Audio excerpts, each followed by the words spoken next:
Station Houston on 2. Satoshi, can you call us on 3, please?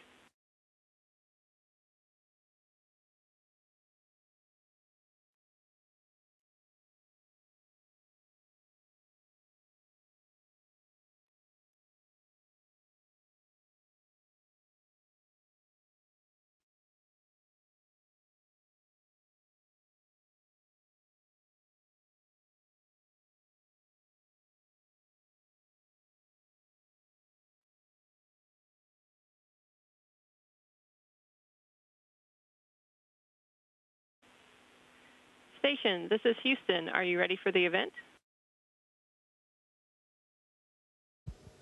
Houston, this is Station. We're ready for the event.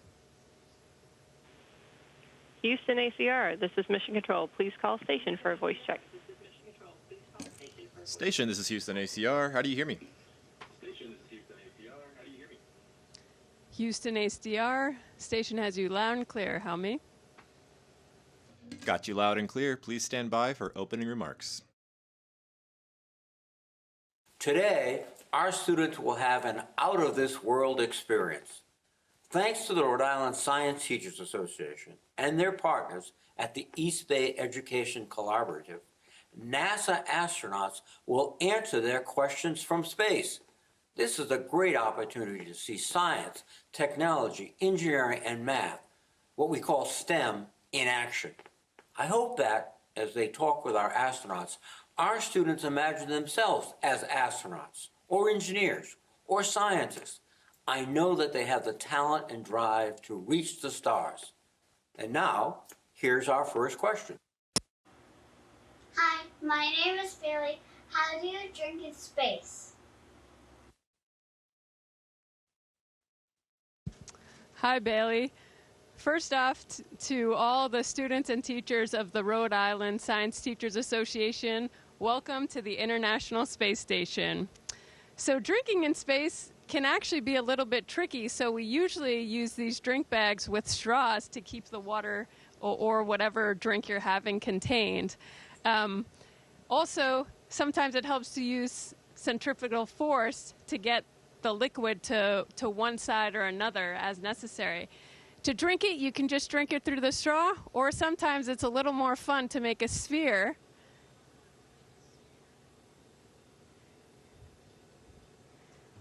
And then you can drink it.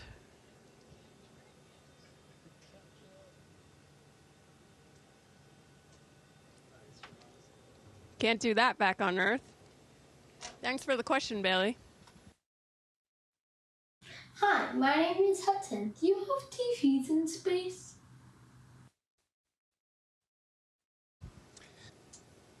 Hey, Hudson. Well, no and yes.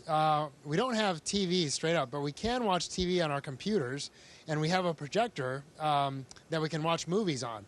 And so the ground will stream either live TV or TV shows that we request or movies that we request, and we put them on hard drives. And whenever we have some free time, we can watch movies with our friends and our crewmates, or we can just sit in our crew quarters and watch TV on our computer. Hi, my name is Keone. How do you exercise in space?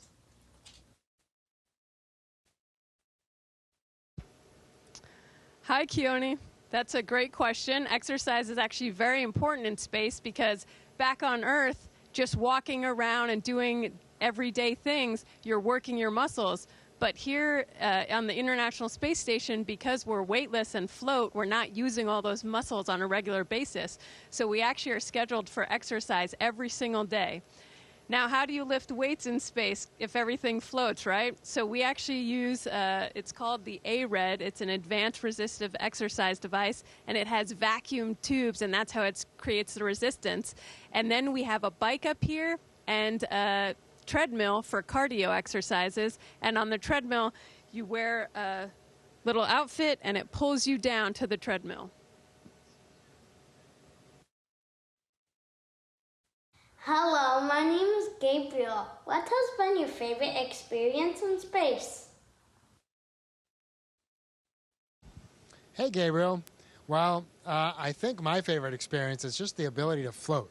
So if I let go, we're actually hanging on with our feet. If I let go, I'll float up and just can kind of hang out here.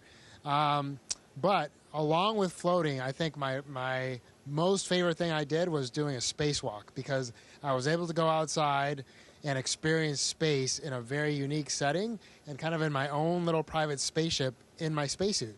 That was a lot of fun. Hi, my name is Ellie, and my question is, what is your favorite food to eat in space?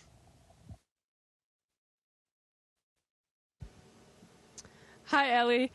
So, eating in space is for the most part similar to eating back home.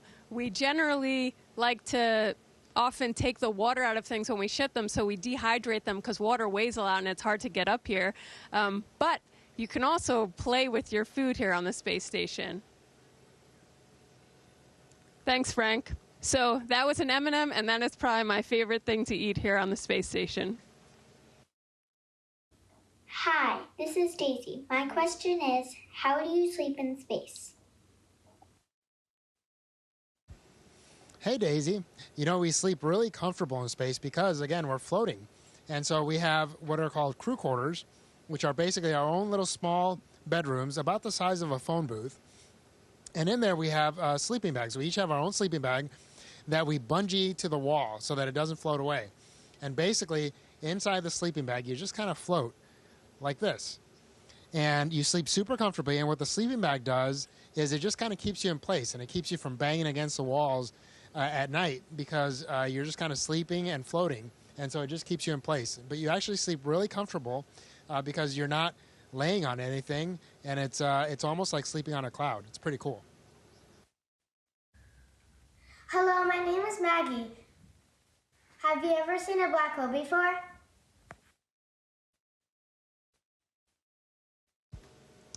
Hi, Maggie. I have not ever seen a black hole. Thankfully, I think if we got close enough to see it, it might be bad news for us.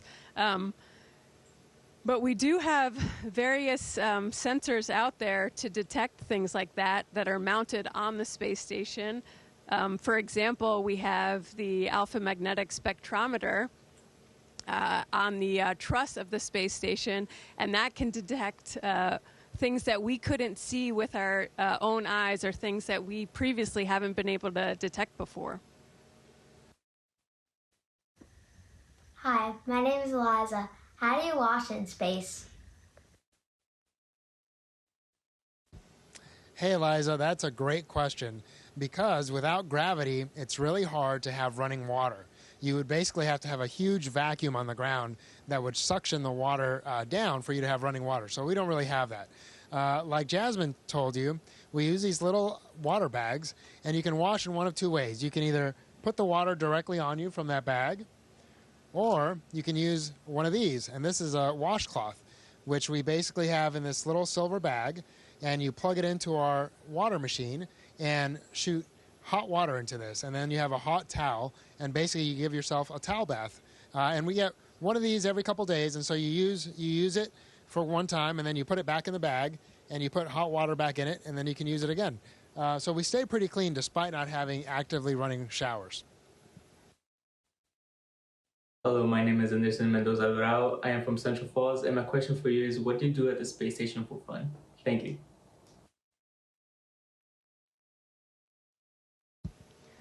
Hi, Anderson. So we have a lot of fun up here on the space station. We also, of course, do a lot of work on the space station, but we do live and work up here. So in our free time, sometimes we just spend time together, hang out, watch a movie like Frank talked about earlier, have some dinner together. We have a couple instruments up here. Some people like to play the guitar, and every now and then we'll all sing along and go and look out. We have an amazing view of the Earth and of the space station itself from up here. So a lot of times people like to go look out the cupola windows. Hi, my name is Matt from the Lawn Avenue School in Jamestown, Rhode Island. My question is, what type of jobs do you have to do on the space station? Hey, Matt. They keep us pretty busy up here. So the International Space Station is actually a national and an international laboratory. So one of our main purposes is to conduct science up here. And we do science experiments on board, but we also do Earth-based science where we just observe the Earth and the changes that the Earth is undergoing. So we work for about 10 hours every day. A couple of those hours are to maintain our fitness, like Jasmine was talking about earlier. And the rest of the time we do all sorts of different science projects, studying our own bodies, studying cells, how materials and different fluids interact in space. And then, of course, the space station is one big giant machine, and so we have to do a lot of maintenance on it. So some days, if something breaks, you have to spend time and fix it, especially the toilet. That's really important to keep running every day. But lots of other parts and pieces, essentially they have what's a usable life, right? So we want to replace it before they break because we don't want them to break. And so we'll spend some time doing maintenance where we just replace entire units at a time to make sure that this whole system keeps running pretty well. Hi, my name is Olivia Rapucci. I'm in 6th grade and I go to Monsignor Clark School. My question for the ISS is, we have power lines to bring power to our homes. How do we bring power to the ISS? Hi, Olivia. You're right. Power is very important, and it's a little different up here, but we actually use the sun for our energy. So we have these huge solar arrays on the outside of the space station. I actually also love looking out the cupola windows at the golden solar arrays. And those take the energy from the sun and convert that into electricity. And then we distribute that all throughout the space station to use. Frank actually, not too long ago, a few months ago, went on a spacewalk, and he helped update those solar arrays to newer ones so we could generate even more power. My name is Lily. I'm from St. Peter's School in Warwick, Rhode Island, and today my question is, what happens if astronauts get sick in space? Hi, Lily. Well, the biggest thing we try to do is try not to get sick. And so most of us try to live pretty healthy lifestyles. And we also try to stay in pretty good shape while we're up here. But if somebody were to get sick, oftentimes we'll have a doctor on board, like me, or if there aren't any doctors on board, all the astronauts get certified as chief medical officers, meaning that they go through medical training so that they're able to respond to any sort of emergency that we have here in space.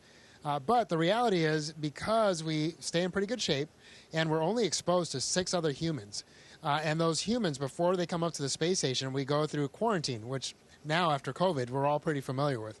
But as long as astronauts have been flying to space, we would essentially quarantine for 2 weeks prior to make sure that we didn't have any active illnesses or any viruses. And so when you get to the space station, you're usually pretty healthy, and you don't introduce any new viruses to the station. And so for the most part, we all stay pretty healthy up here. Hi, I'm Avery. I'm in 6th grade at Warwick Man's School in Little Compton, Rhode Island. My question is, can you see things like the northern lights and lightning from space? Hi, Avery. So I don't know if you know this, but I actually just got up here a little over 2 weeks ago, and I saw my first aurora yesterday looking out the cupola windows. We can see them both in the northern hemisphere and in the southern hemisphere. Also, we can see lightning, and it looks really cool from up here. It looks like a little light show because you'll see flashes here and there. And actually, our crewmate Andy Mogensen from Denmark is actually doing an experiment where he's taking photographic images of the lightning strikes. Hi, my name is Kylie, and my question is, does spending time in space affect your neurological functions? Hey, Kylie, that's a great question because space does affect our entire body, really. And we are the most sensitive part of the space station. So it can affect the neurological system, primarily your eyes. And we're not really sure if that's due to either radiation exposure or pressure changes due to fluid shifts that happen here in space. But the system that really, 2 systems that really get affected the most by space are our skeletal system and our muscles, so our musculoskeletal system.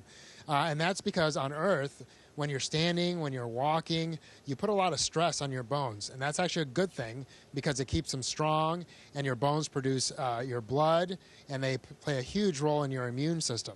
And so keeping your bone health is really important. And that's part of the reason that we work out so much up here. And then because you're not standing, you're not supporting your weight, your muscles, especially your lower body muscles, your legs, tend to atrophy, meaning they kind of shrink a little bit because we're not using them as much. And so again, part of the reason that we exercise. So those two systems probably are affected much more than the neurological system. Your cardiovascular system can also be affected. Your blood vessels are essentially, we're exposed to higher radiation up here, and so that can have long-term effects. But we also either run on a treadmill or ride a bike up here almost every day to keep our cardiovascular health. My name's Maeve. What made you decide to become an astronaut, and how did you apply to become one? Hi, Maeve. So I decided at a really young age I wanted to be an astronaut. I was in elementary school, and I actually did a book report on Valentina Tereshkova, the first woman in space, Russian cosmonaut. And from that moment on, I decided I wanted to become an astronaut. And as I learned more and more, as I got older and studied it more and researched into what it took to become an astronaut, I realized it was something I really wanted to do. I was interested in space. I loved flying, and I really loved all the science fields in general. And then applying to become one. So many years after that first dream of becoming an astronaut, NASA said they were accepting applicants, and I put in an application. And honestly, the hardest part was in between each round, you have to wait to see if you made the cut for the next round. So if you don't apply, you won't get selected. My question is, does space change your circadian rhythm? Hi, Nadali. Well, you would think that it might, right? Because we orbit the Earth 15 times a day. And so every 45 minutes, we're seeing either a sunrise or a sunset. So if we use the sun to maintain our circadian rhythms like we do on Earth, it'd be really challenging. But we don't actually have that many windows. We have this beautiful cupola, but it's only a small part of the space station. And so for the most part, we have artificial lighting here, and we just stay on what's called GMT, Greenwich Mean Time.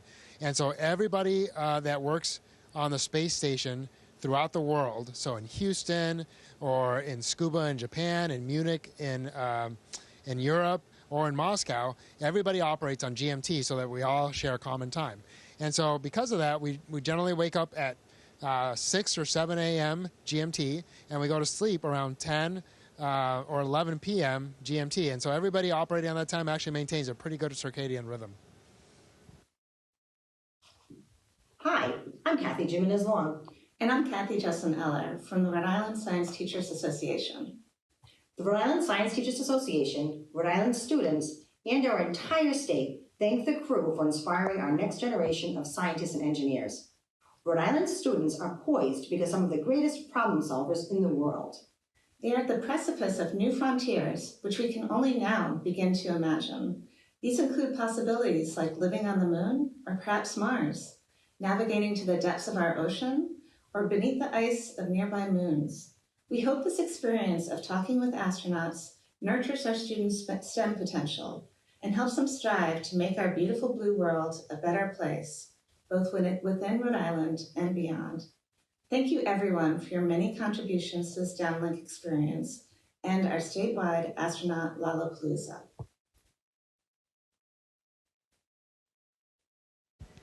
Thank you so much for your great questions to the Rhode Island Science Teachers Association. We hope you enjoyed your time on the International Space Station.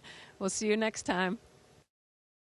Station, this is Houston ACR, and that concludes our event. Thank you to all the participants. Station, we are now resuming operational audio communications.